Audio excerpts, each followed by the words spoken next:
on the increase because the demand is here. We will come in the population growing, people are spending more because it's all there. Who's going? What are they? It's exciting. Everybody's here today. Well, good morning, sir. Hey. Okay. Gotcha. Okay. That's fine. Well, good morning, everybody, and thank you for joining us for the, I guess this is a March meeting. It feels like a February meeting, but anyway, thanks, everybody, for joining us here. Looks like we have a full house today, which is very good news. I appreciate that. We'll go ahead and call the meeting to order. And Mr. Moore, if you would call the roll for us. Yes, sir, Chairman. Good morning, everyone. Good morning. Mr. Barham. Here. Mr. Bento. Here. Mr. McGuire. Here. Mr. Peterman. Here. Mr. Reineberg. Here. Mr. Toops. Here.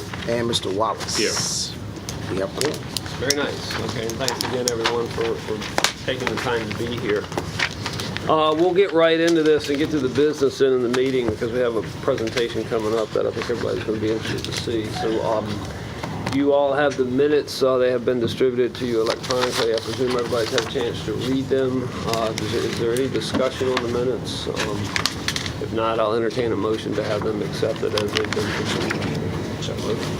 Second. And Mr. Barham. Yes.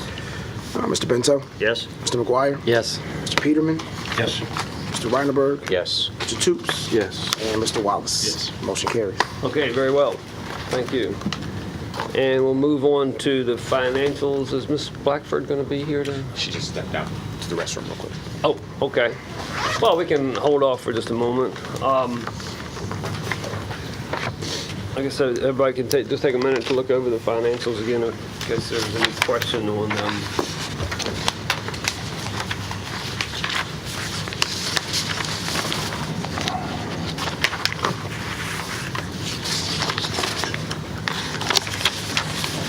Ms. Blackford, we're ready for you if Oh, you are ready. ready for me. Good morning.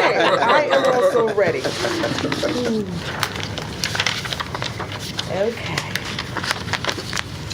So I'm bringing you the financial statement for February as of the 28th of February 2018. Total net position was $1,503,988. Total revenues for February was $82 generated from investment income, and total expenditures was $490 for business development and bank wire fee. The ending cash and temporary investment balance was $1,049,989. And that's the highlights. Okay. Very nice, thank you. And any questions on the financials? If not, if there are no questions, I'll entertain a motion to have them accepted as they've been presented. Okay, Mr. Bento and Second. Mr. McGuire, second. All right. Mr. Barham. Yes. Mr. Bento. Mr. McGuire. Yes. Mr. Peterman. Yes. Mr. Reineberg. Yes. Mr. Toops. Yes. And Mr. Wallace. Yes. Motion carries. Okay, thank you. Thank you. Staying on the financial side, we have our ad hoc committee, Mr. Reineberg and Mr. McGuire, have reviewed the budget for the upcoming year. And Mr. Reineberg, I guess I'll call on you to run through this if you would be so kind.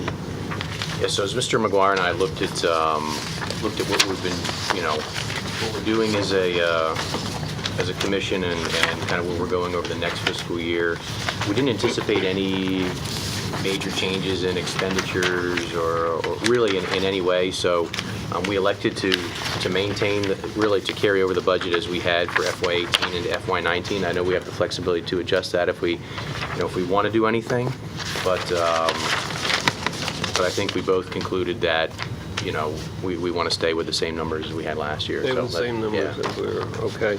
Question. It looked like that last year, because we bought the property and that there were expenses that were one-time expenses that were being budgeted in again for this year. And we also, in the budget, we had line items to help economic development. And it's something that can get discussed. If that's what we want to do, that's fine.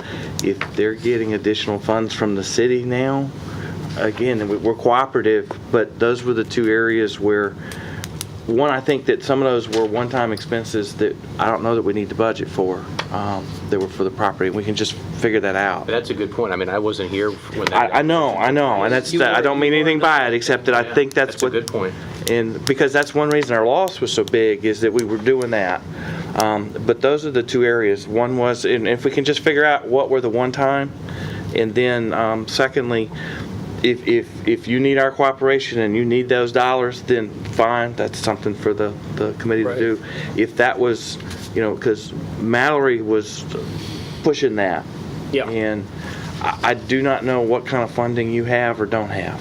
And so I'm just asking and getting it No, out I from everybody. think it's a very good point. And just looking at this, last year we budgeted $35,000 for contractual survey and appraisal, knowing that we had to have that wetlands delineation survey.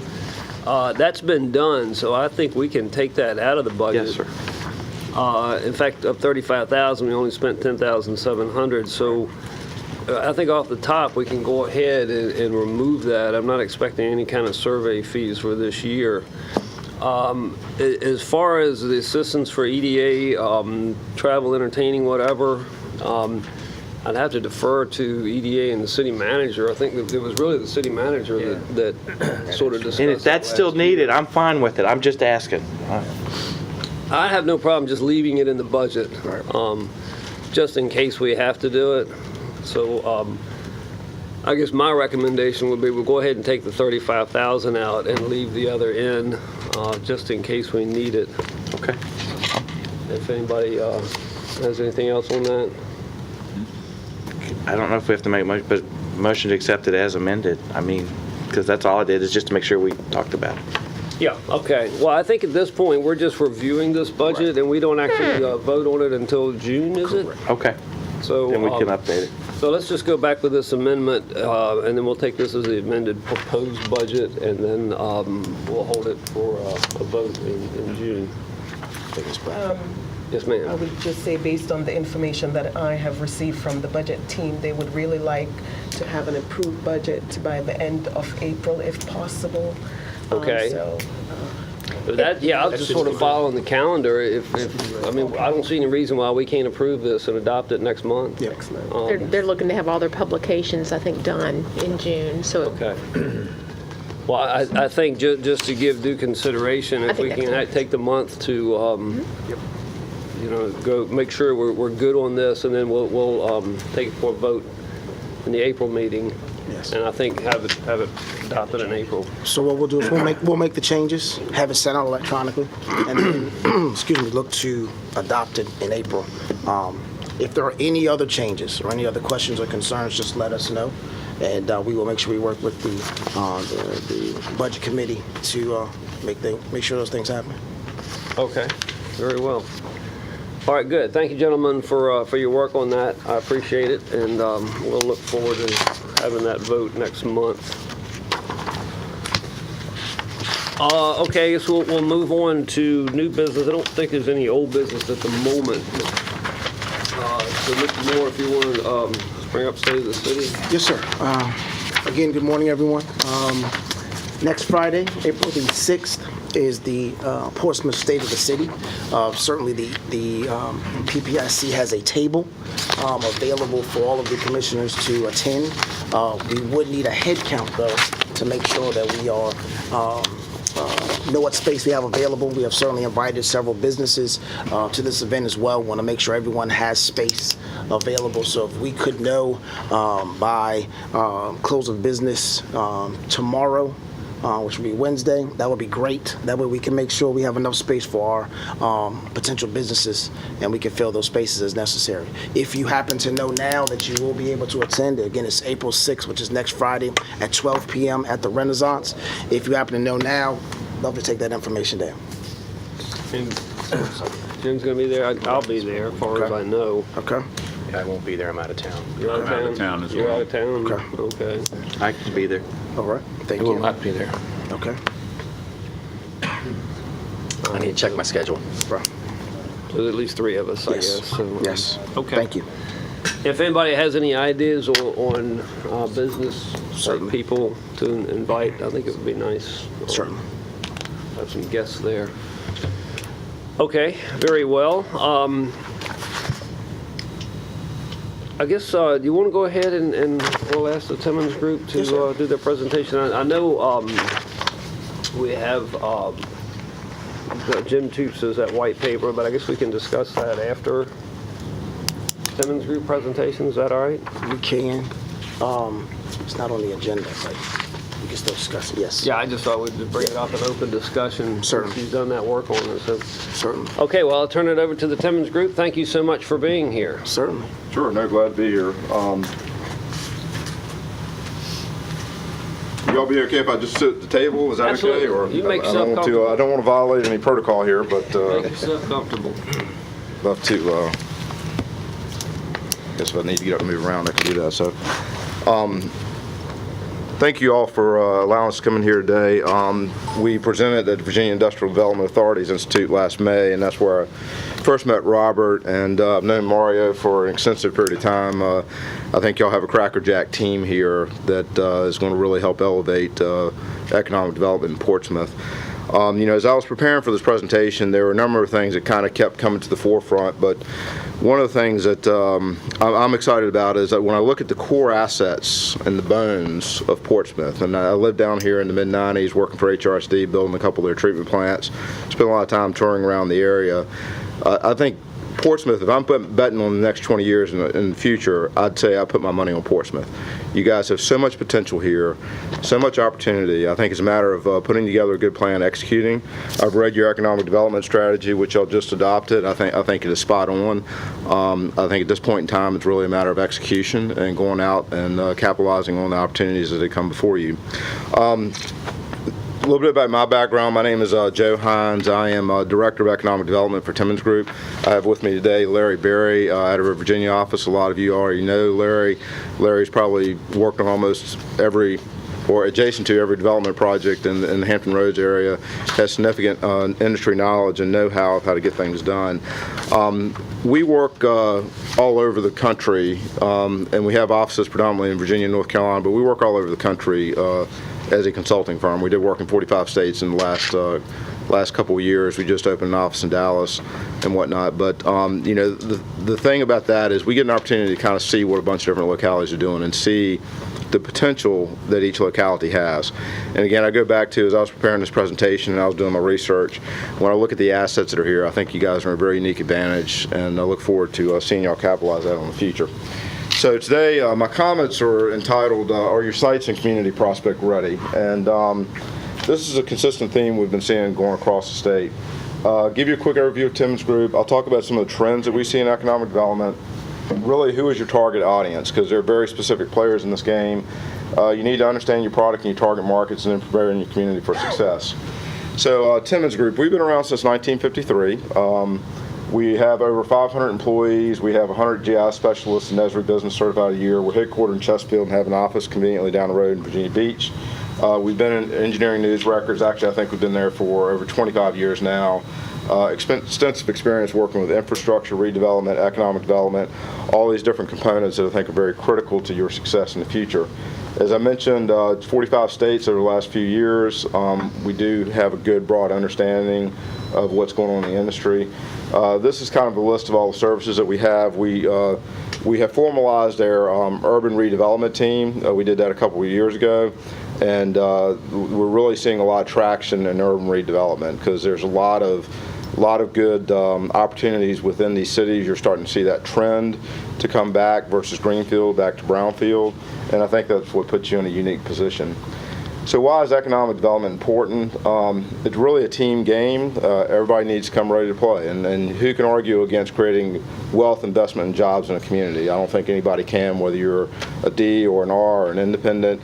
That is something that is central to all politics, is the fact that you want to create wealth, investment, and jobs within your community and good paying jobs. So from a consultant's perspective, my dad was a volunteer economic developer in our home locality. I grew up in Farmville, Virginia, small town. He was involved with a number of years recruiting some larger industries, and their timelines for recruitment were 18 to 36 months, give or take. I remember them hosting some German dignitaries over at our house when I was a child, and they landed a couple of projects that literally changed the fabric of the community. So some of my friends didn't have to leave because their parents were able to get jobs. At that point in time, at age 13 and 14, I realized what economic development could do, and I became passionate about it at that point in time because it really changes the fabric of your communities. But now projects are kind of moving in months. They're not moving in these lengthy timelines. When prospects are looking, they're looking for regions and not sites. So, Hampton Roads is a very attractive region. You're in the Golden Crescent. You have a lot of assets with the Virginia Port Authority. We helped locate the cable landing station for Telefonica that's going in Virginia Beach. You got a lot of merging of infrastructure, technology, and everything coming together here, and that's why I'm very high on the next 20 years. But with that, speed to market matters. Ready-to-go sites really are important, and really publicly controlled sites are really what take the day. Anytime you have to deal with a private developer or private landowner, it just adds another complicating factor to trying to close a deal, especially when you're working in a highly confidential situation. Internet's transformed the process. It has everything else, but it's definitely transformed it in this business. And incentives do matter, but that's really after you become a finalist site. So really what it boils down to on the local level, in my opinion, 100% of your success is about 70 to 80% out of your control. What do you want to do? You want to control that 20 or 30%. We were heavily involved in the Toyota Mazda pursuit down in North Carolina. They ended up going to Alabama because Akio Toyota, the grandson of the founder of the company, had childhood experience there with the Boy Scouts, and he had an affiliation for Alabama that he just didn't have for North Carolina, and that ended up being the deciding factor that trumped Toyota North America's decision to recommend the North Carolina site. You just never know what's going on in the back of somebody's head. So from VEDP's perspective, Mario worked at VEDP for a while. Some dynamics you need to keep in mind when the marketplace is 60+% of those inquiries are coming in for existing buildings. A lot of times they're leaving with greenfield sites, though. A lot of reasons why they're coming in for existing buildings. You have a lot of first-time executives doing this, and they're trying to make their path in their company. They don't understand the difference between a brownfield or a greenfield site or an existing building and the timelines associated with that. So there's some trends there that you just kind of need to be cognizant of. But at the end of the day, I can show you how the timelines to redevelop a site or build from a greenfield site are actually equivalent to retrofitting an existing building. And part of that's an education process. I had a site selector tell me 75% of his clients show up looking for a building, 75% leave with a new site or a brownfield site. Roughly 70,000 to 100,000 was kind of the average size facilities. And then when we were looking at the Virginia Business Ready Sites program, there was really a lack of 100+ acre sites across the board in Virginia. When you get in Hampton Roads, you're really looking at 25+ acre sites. There's a real lack of, and that's important, especially in the urban areas, to try to get those. So we always begin with the end in mind. Site Selection Magazine, top location criteria. This is what was there in 2012. The top 10 stays roughly the same. What was interesting was local economic development strategy popped up in 2012, has kind of become a norm. They've actually dropped out of the list, but everybody needs to be cognizant of that. But if you look at 6 of the top 10 are very controllable on your local level, okay? So it's always something to keep in mind. Those are location criteria. Here it is in 2016. We saw existing workforce skills jump from 6 to 1.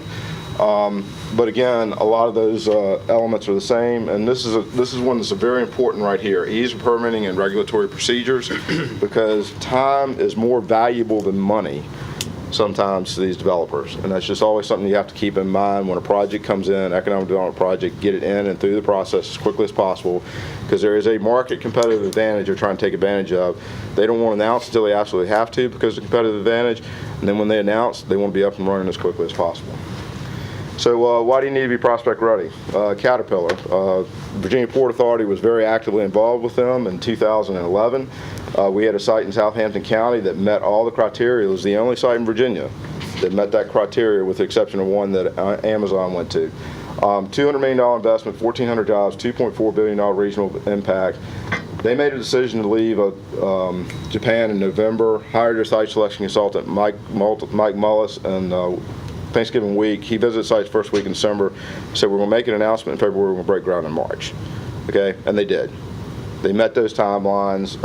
We were sick because there was another prospect in queue in Southampton County that took the site down, site visit on Monday. He took the site down on Thursday night, bird in hand versus one in the bush, and we got a call on that Friday morning that we were a finalist site, one of the top 3, and we had to take the site off the table. And Virginia was sick. I know Virginia Port Authority was sick about that, but that could have been a huge impact. Amazon. Amazon, you're seeing Amazon Web Services. Jeff Bezos has just become the richest man in the United States. It's interesting because he built out the technology for his delivery system of his retail market from essentially November 1 through Christmas. Had all this extra data space available, so he moves into Amazon Web Services, just kind of stumbled across it, and now that generates almost half of his revenue as a company. But they're dropping product on the ground all over the place, and the HQ2 project, which is out there now, you know, it's going to be interesting to see where that ends up, but you know, it can have an impact across the board. When we got a chance to go pitch, or our clients got a chance to go pitch Amazon for distribution fulfillment centers, they got 15 minutes in Seattle with their executives. And I think that's something important to keep in mind. I got a business degree. We had to do case studies, 2-page write-up, a couple pages worth of analysis. But most business decisions are made in 15 minutes or less via a PowerPoint presentation. If they aren't happy with the information, they send you back out to do some additional research. But boards like this sit around and say, okay, hey, give me the information. Here's where we are. Can we make a decision and move on? Always something to keep in mind, and they have 15 minutes to pitch their communities and their sites to Amazon.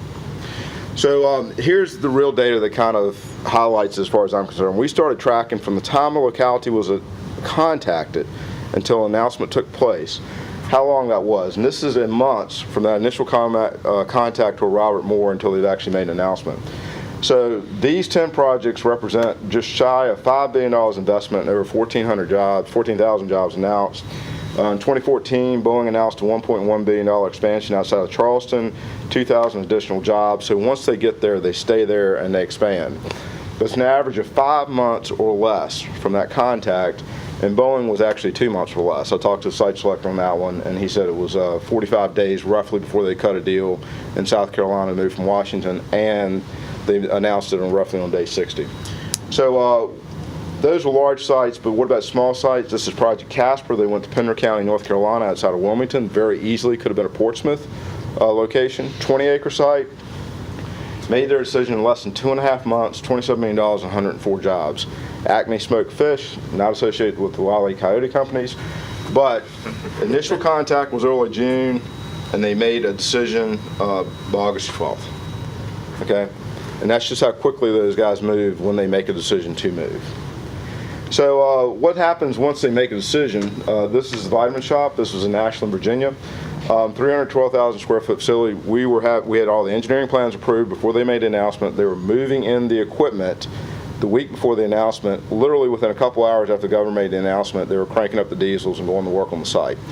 They had pad graded out 312,000 square foot in less than 3 weeks, had the walls up in 2.5 months, and substantially complete in 8 months. Okay, so not only are they making timeline decisions quicker, they're actually getting the facilities up very quick as well too. So you have a couple of key players you always need to keep in mind in this business, and everybody's got a little bit of a different objective. Okay, like we all do. You know, we all have varied interest here. We all have varied business interests. We all work together because it represents mutual benefit, and we like to work together sometimes. But there are really 4 target audiences you need to keep in mind: the prospects themselves, your site selection consultants, commercial real estate brokers, because they're getting more into the site selection world, and then preferred developers. They're the ones who will sign the dotted line and say, I'll deliver your Amazon facility, or sign a $10,000 a day liquidated damages. So what are the prospects looking for? They want your best business decision, okay? Community that fits, site or building that fits, curb appeal, sense of place where employees have amenities. They want to feel like it's a home, okay? That's really what it boils down to. We've gone on these site visits because we'll sit on the site selection side working with clients and helping them do sites and infrastructure analysis. And you can go from community to community. You can tell which community cares and doesn't care. You know, we'll do as many as 6 or 7 site visits in a day, and at the end of the day, you know who cares and who doesn't care. So that's where they get a feel. So it's always good to roll out the red carpet and make them feel welcome.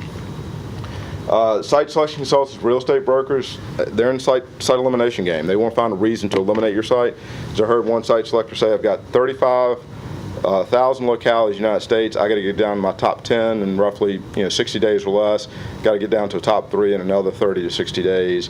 So they're looking for reasons to cut sites. So you always need to be focusing on being one step ahead of them when it comes to the industry. 89% of research is done, the internet. They need to have the utilities and infrastructure in place, thorough site due diligence, and then incentives and commissions bet to them. They aren't going to bet on the come and you saying, well, I can get that improvement done. I just got to put it through the permitting process. I just got to put it through this, that, or the other. They need to know with certainty that you will have that done simultaneously with their facility. For developers, these are guys who are going to sign the bottom line and make sure that they have eliminated all their potential risks. And I'll give you an example. So when we were doing the site research for Amazon, we had suspect soils. We knew we were going to be in a wet weather conditions construction-wise. They had us go to local quarries and estimate how much stone dust we would need if we had to do a complete 100% replacement of all the soils undercut. And it was about 300,000 tons. Okay, we went to each quarry nearby the sites. How much do you have? How much is it? One was $3 million, one was $3.5 million, and that went in as line items, and they decided the business risk was worth it. They ended up using about all of it for each site, but they knew what their business risk was, and they were able to quantify that and make a decision based upon that. So they need to know what those knowns and unknowns are, okay? Certainty of schedule, fast-track permitting. I can't tell you how important that is. For more rural areas, it's a little bit easier because they don't have many projects to go through, but when you get to more urban areas, such as Portsmouth, you need to have a formalized process to be able to guarantee that plans are not going to get stuck in process and take 30 to 60 days to get out. You need to guarantee a 5 business day or 7 day calendar day turnaround on your comments.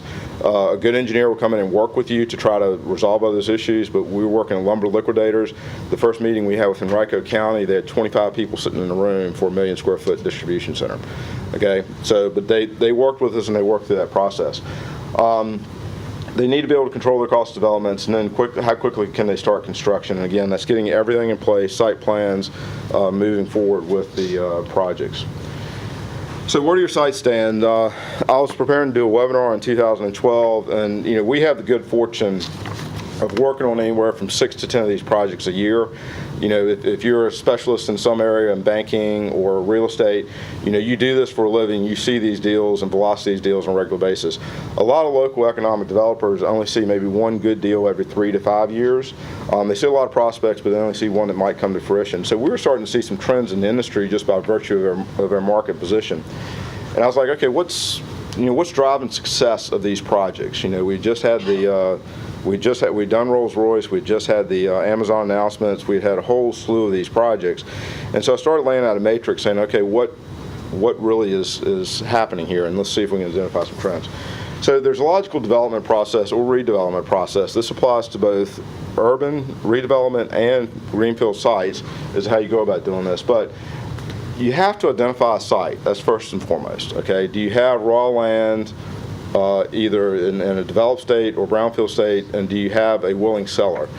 Is it site controlled or in your zone comp plan? Is it a public process already taken care of? Have you done your master plan, estimated your costs? Have you done your due diligence? Checked all the boxes that can eliminate any potential risk or quantity of risk within that project?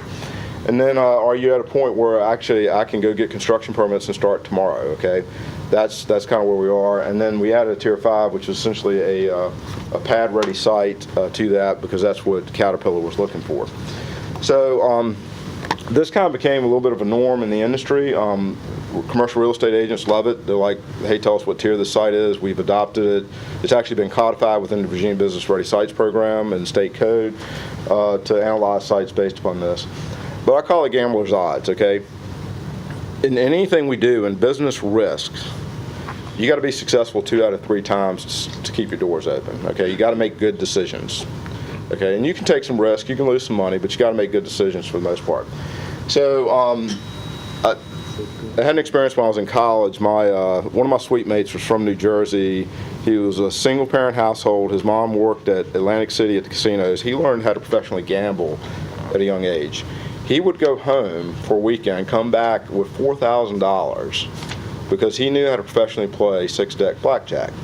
He had a system. He taught everybody in the suite, but he would have 6 people sitting around a table, and he said if one person did not know how to play professionally, and you could read the players, everybody who knew how to play would get up and leave the table. So they would kind of herd the tables, and they would understand who knew how to play. If you played the system, you were going to win 2 out of 3 times, okay? But that was how he paid for his college. You know, he learned at a young age. So it was like professional gamblers know their odds and they know what to do to increase their odds. So I decided to frame it up in that timeline. So if you look at development timelines, odds of success, what is really prospect ready, what are your major considerations, and then what is your financial investment? Okay, where are you pulling the trigger and what are you actually spending some serious money on? So when you get right down to it, your development timeline needs to be consistent with how long it's going to take a prospect to get their facilities up and running. Okay, if I need to extend water and sewer or upgrade my roads, I need to be able to do it consistent with their construction timeline and need to be able to prove I can do that consistent. That gets you in that 70% or better chance range. It's easy to go through all these first steps. They're usually pretty cheap on a dollar per acre basis. But when you actually start having to do some serious infrastructure investment, that's when you get in some serious dollars. But at that point in time, you've actually got all the public documents you need to be making a good decision. You've done your engineering, your due diligence, you've done your analysis, you've done your financial analysis. All the key components that are critical to checking the box on spending public money are there. At this point in time, you're usually going to bonds or major grants to redevelop a piece of property or develop a piece of property. So there are two elements that you need to keep in mind. Tier 0 through 3 is essentially, it's in terms of redevelopment, that is getting back in the game.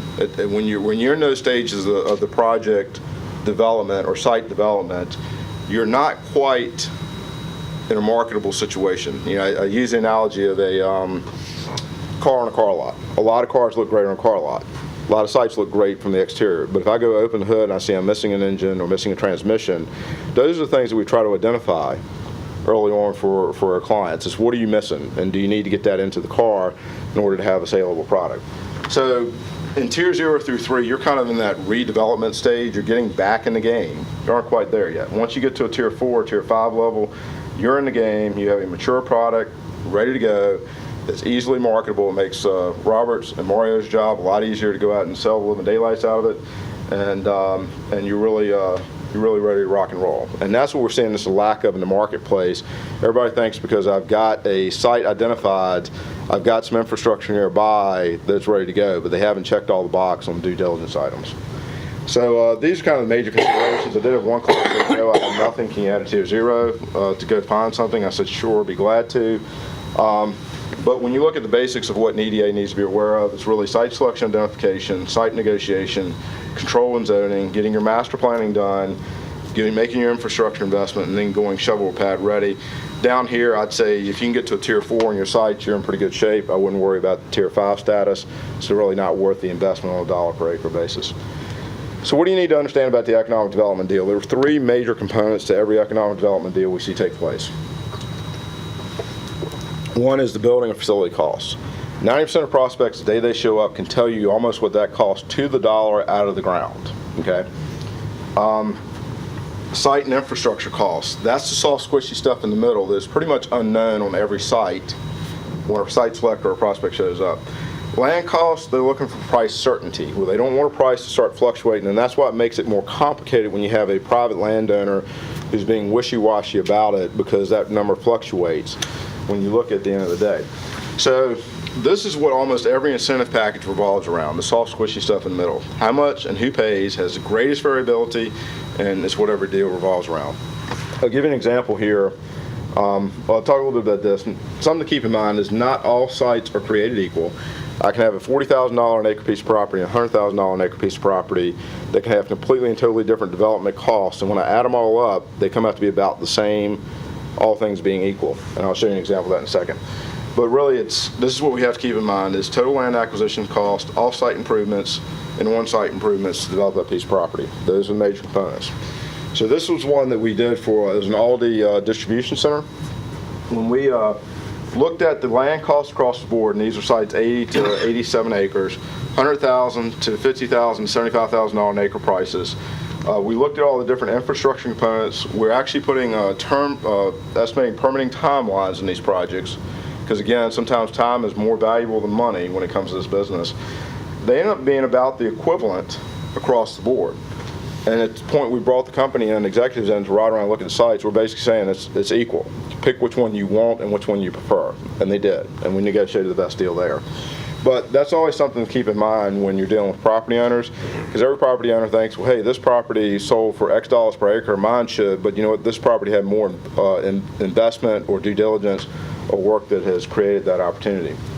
Do these sites or buildings fit your target markets? That's always something to keep in mind. You know, you have very specific targets. Can your product fit those targets? What you don't want to do is have Mario and Robert spending a lot of time pursuing prospects that just don't fit either your community culture or your sites and infrastructure. Not everybody can have a Rolls Royce, not everybody can have an Amazon, but everybody could have an Acme smoked fish if that's something that you want to pursue. I'm sorry, this evidently got a little screwed up here, but one of the things that we look at also too, just so where we do Dominion's Data Center Site Certification Program. That was kind of the inception of the Virginia Business Ready Sites Program. But when you look at essentially infrastructure requirements based upon certain industry types, you can see there's an investment dollar per square foot. Okay, so that really matters when you're talking about density of development, especially in an urban area like Portsmouth. You have limited real estate. You always need to keep in mind what those high dollar per square foot investments are, what creates jobs. And there's some variability in this, but for the most part, there's some consistency. Specialized logistics supply chain, about $150 to $250 a square foot. Food processing goes from $300 to $400. We're starting to see numbers inch up on that. Life sciences, biotech, $500 to $800, and IT data centers, $1,000 to $1,200 per square foot. So it's just, you know, once a prospect shows up, you can actually see what your revenue streams are to make those deals happen. So redevelopment costs and timeline, you know, this is what you always got to be thinking. Always got to be thinking like this when a prospect shows up. Again, time is greater than money. Competitive advantage, can the prospect assess the cost of their redevelopment? What are their infrastructure requirements, cost and delivery, utility and service providers, and then timelines for approvals. And the more due diligence we all do up front, the better off we are. Okay, I want to go back to the existing buildings versus sites. So I did a poll in 2016. I probably need to update this for 2017 numbers. But I reached out to all regional groups, and roughly HREDA had 64% of their inquiries come in for existing buildings. I was trying to validate the 60+% number. It depends upon where you are in the state as to how that varies, but you know, it's just something to keep in mind. So I pulled the Portsmouth data. From 2012 to 2018 year to date, I looked at your announcements. You have 4 new announcements, 5 existing expansions, 400 jobs, $18.3 million, okay? I was trying to look at this just to see if there's any indications that, you know, might be trending out that you need to keep in mind. I don't know what you have. You know, Robert and I really didn't get a chance to sit down and talk about what your prospect flow has been recently. But, you know, I would imagine that you're going to start seeing some significant increase in it here pretty soon with the market currently where it is. So you might need to start figuring out, okay, what are my assets I need to start aligning with the markets? And that's what I like about your economic development strategy plan, because I think it hits on a lot of these key components.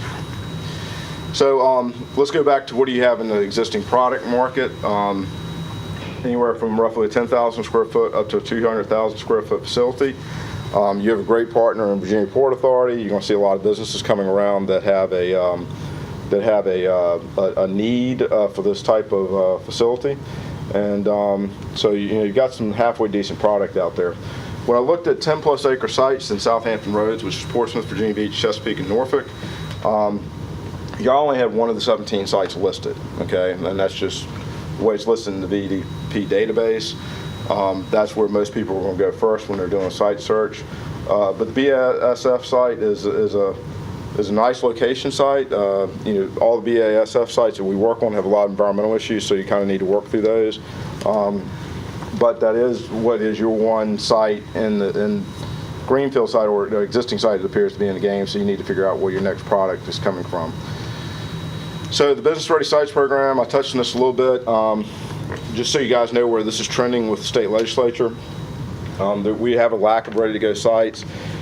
We decided as an ally working group we were going to rate sites based upon the tiering system. The state is not going to proactively market anything. It's not tier 4 or better. They're keeping, you know, they're not putting that information out there on the public website, but they're keeping that internally. So your objective needs to try to get you to a tier 4 or better site, no matter what you do. Brownfield redevelopment. Obviously, this is an area where you got some strength, I think. Well, I remember my dad telling me, he said, Joe, any business has a natural business, because he was a business owner, any business has a natural business cycle of a 20, 30, or 40-year cycle. So when you see an existing business that's hung around for about 20 years, you need to start paying attention to them. Okay, because one of two things is going to happen. Either they're getting ready to leave, getting ready to shut down, or getting ready to expand. Okay, so from a business retention and expansion perspective, which you have in your strategy here, that's just something you need to be cognizant of. Is how long has that business been around? Where are they in their business cycle? And, people get upset about the closing announcements, but the bottom line is sometimes there's some natural business cycles you can't overcome as a locality. Amazon's flattening the business world right now. I mean, they're flattening, and he has a disruptive business model across the board. And the thing is, that natural business cycle is actually probably starting to get shorter now at this point in time. They have significant infrastructure in place, good bones. You need to remove any blighted buildings. Once cleaned up, they show very, very well. I don't know of many brownfield sites that have gotten cleaned up that have stood on the market very long, okay? And if they stood on the market very long, it's because there's something majorly wrong with the locality or something going on that they need to deal with. But there are significant grant programs that are available for VEDP, DQ, EPA. So I would I'll decide where you guys want to develop some of those sites, and I will look at those programs to try to get some redevelopment funds in place. Most of those do require public control, just something to keep in mind. So I look at your assets. I think you have a skilled workforce that's very good in the maritime industry. We've been working with the Virginia Port Authority on the offshore wind opportunities. You obviously have PNT in your backyard, and Chris is here today. Great partners. You have transportation access. When I was living here in the 90s, they were building 164, and it was not very easy to get into and out of Portsmouth at the time. Now it's easy to get into and out of Portsmouth, which is excellent. Just an absolutely majestic waterfront. I mean, when I got checked into the hotel at Renaissance last night up on the 10th floor, you look out and see waterside. I mean, it's phenomenal here. I just really think y'all have a great, great, great opportunity. And then you have the access to worldwide markets via Virginia Port Authority, the Telefonica facility. All these infrastructure assets, big picture infrastructure assets, really kind of come together, and you're right at the center of that. And I just, again, excited about your future. One of the things I did want to talk specifically about was the offshore wind opportunity. Dominion has secured the offshore wind rights, and they're in the process of essentially going out and trying to develop that alternative energy component now. We've been working with VEDP and Virginia Port Authority, trying to identify and look at where those opportunities are within the market. I know we had the Dong announcement last year as well.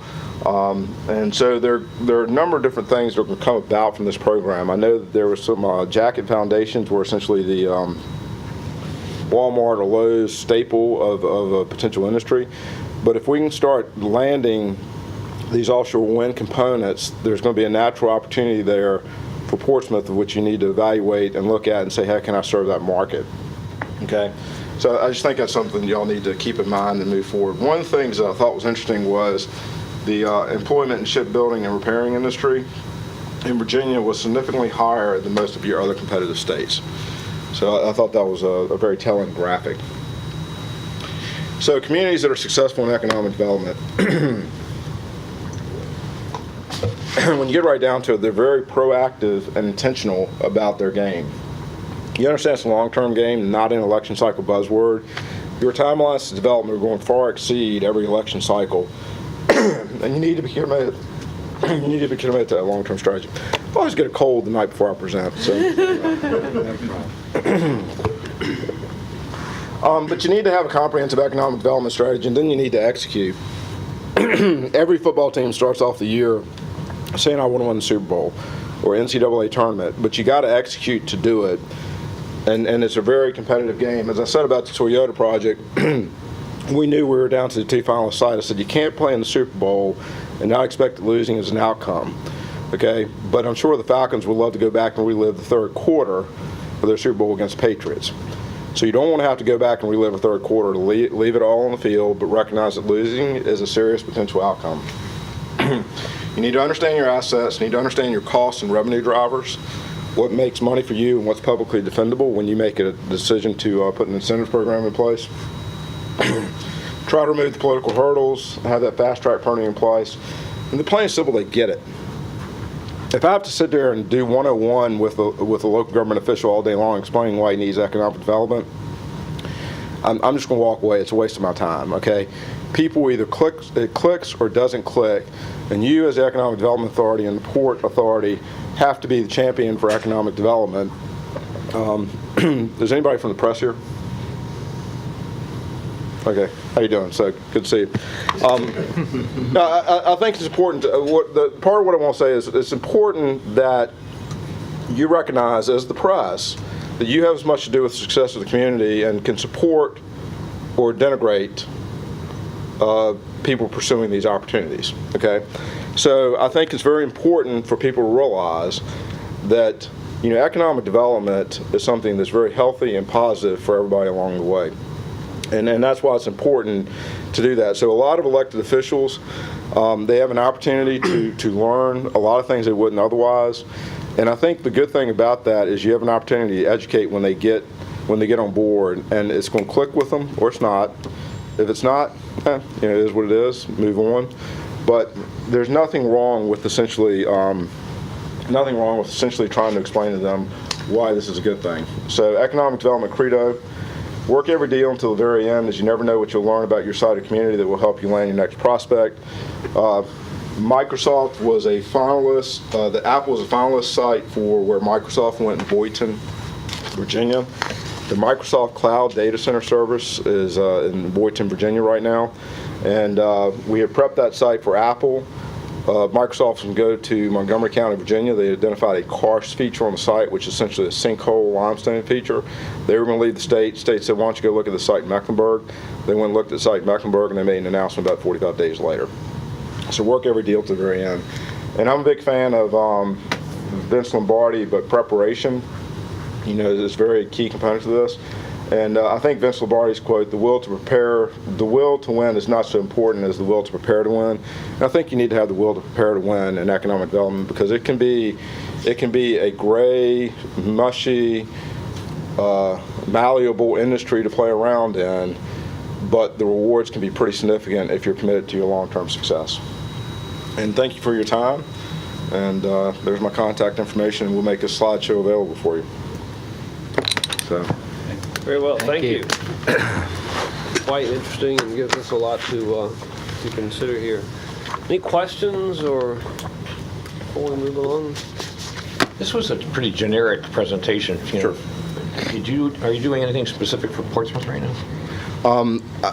We have an office in Virginia Beach. I'm not sure if we're doing anything specifically directly for the city of Portsmouth in terms of developing anything as far as an economic development strategy right now. No, we're not on that front. So.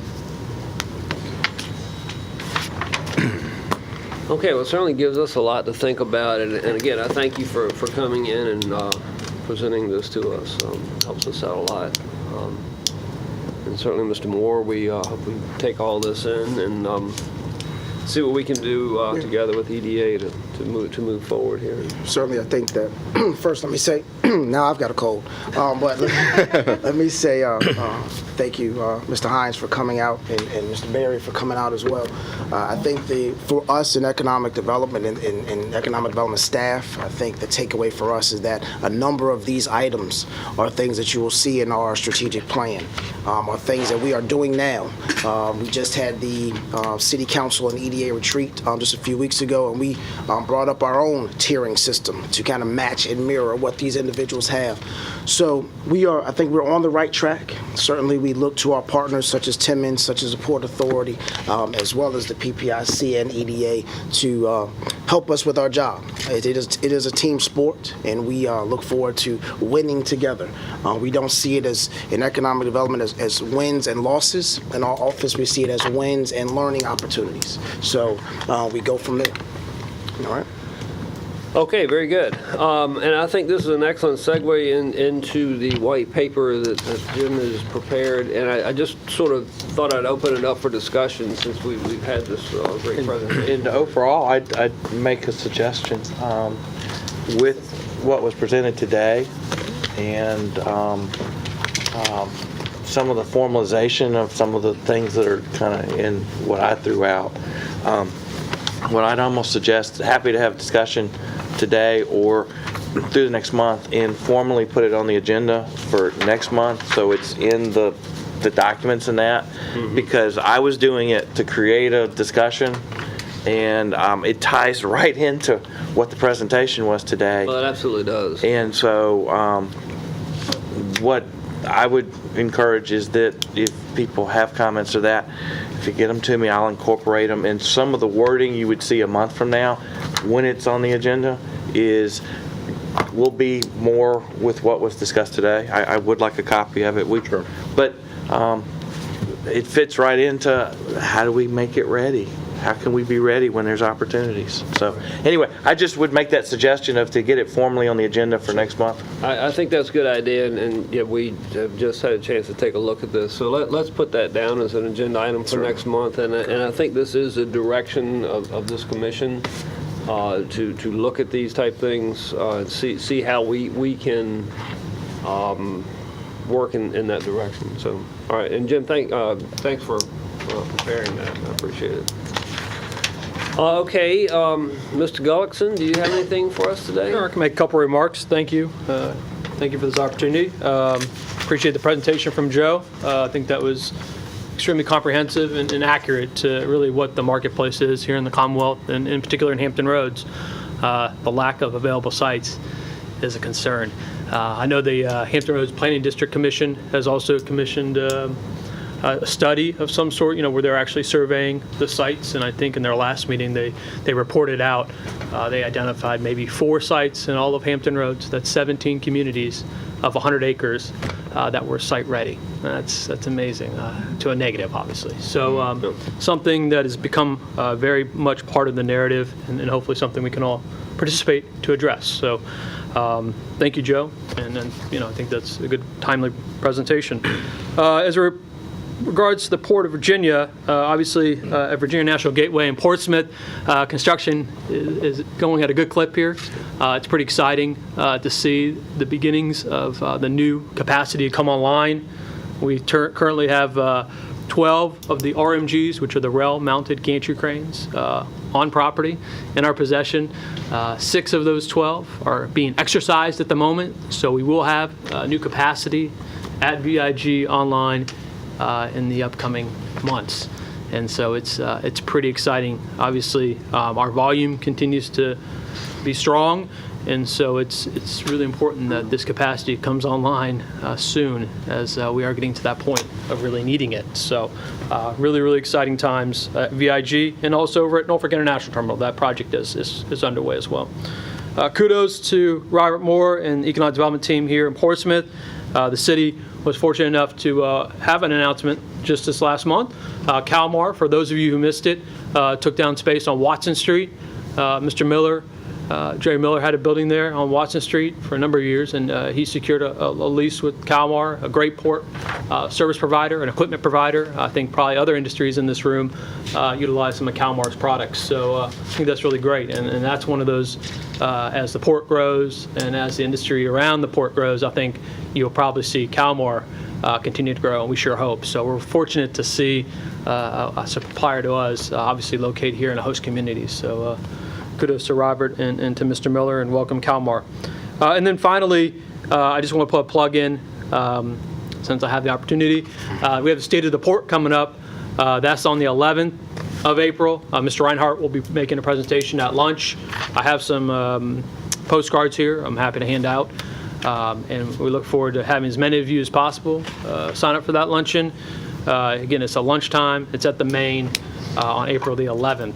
And should be a very timely presentation with all the expansions underway and just the changes that are taking place in our world of logistics. So open invite. And that's all my remarks, Chairman. Okay, great. Thank you very much. And the State of the Port is always well attended, and a lot of good information comes out of that. So if anybody is interested, it would be great to be along for that. I presume that's everything I have. Anything else? Anything for closed session? Or any other general comments from the commission?